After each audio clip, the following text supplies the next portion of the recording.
खेल समाप्त गरिदिन्छु। घर घरमा चुलामा पाइन्छ।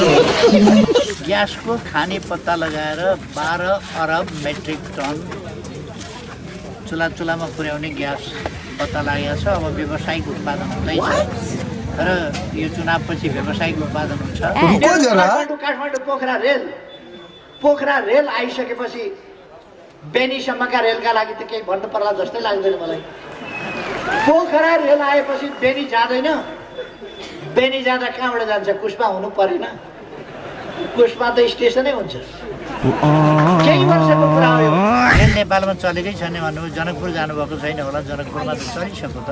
76 सालभित्र नेपालको पानी जहाजले झन्डा हालेर कसरी सामान बोकेर हिँड्छ, कसरी मान्छे बोकेर हिँड्छ हामी देखाउँछौँ।